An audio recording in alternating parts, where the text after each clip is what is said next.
Jabodetabek bukti kegagalan tata ruang. Tanggul Bekasi jebol, kita terperangkap di Giant Mega Bekasi. Jakarta. Banjir besar yang kembali melanda wilayah Jakarta, Bogor, Depok, Tangerang, dan Bekasi, Jabodetabek pada awal Maret 2025 telah menyebabkan ribuan warga terdampak dan kerugian material yang signifikan. Menanggapi situasi ini, Direktur Eksekutif Green Press, I Gusti Maha Adi, menekankan bahwa peristiwa ini merupakan alarm keras bagi kebijakan tata ruang dan pengelolaan lingkungan di kawasan perkotaan.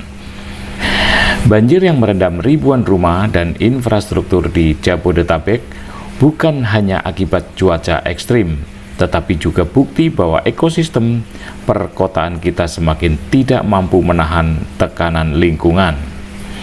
Urbanisasi yang masif, pengalihan fungsi lahan hijau, serta sistem drainase yang usang memperparah kondisi ini.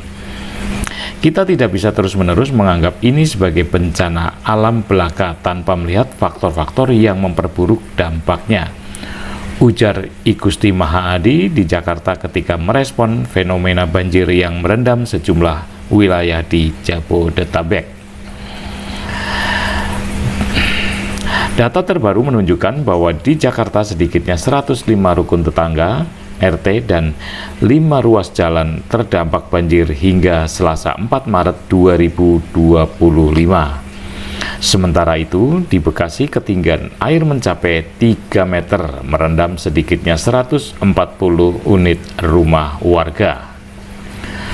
Total pengungsian di Jakarta Selatan dan Jakarta Timur mencapai 1.229 jiwa yang tersebar di 11 lokasi pengungsian.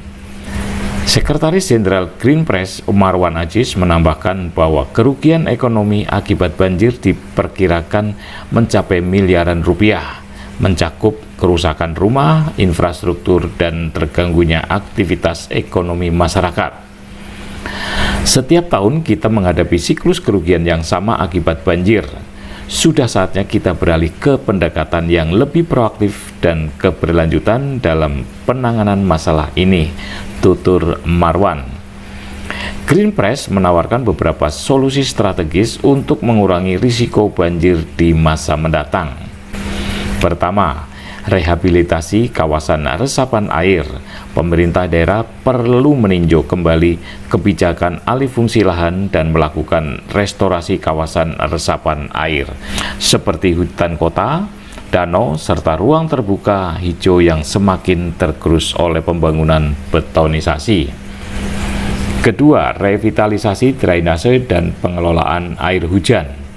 Teknologi drainase berbasis natural water retention harus diterapkan seperti kolam retensi, sumur resapan, dan infrastruktur hijau yang mampu mengendalikan aliran air hujan sebelum mencapai pemukiman warga. Dan ketiga, pemberdayaan masyarakat dalam mitigasi bencana. Warga harus dilibatkan dalam skema mitigasi banjir berbasis komunitas, termasuk edukasi tentang pentingnya konservasi lingkungan dan sistem peringatan dini yang lebih efektif. Kita tidak lagi mengandalkan pendekatan reaktif setiap kali banjir datang. Saatnya bergerak dengan kebijakan berbasis solusi jangka panjang agar kota-kota kita lebih tahan terhadap perubahan iklim, tandasnya.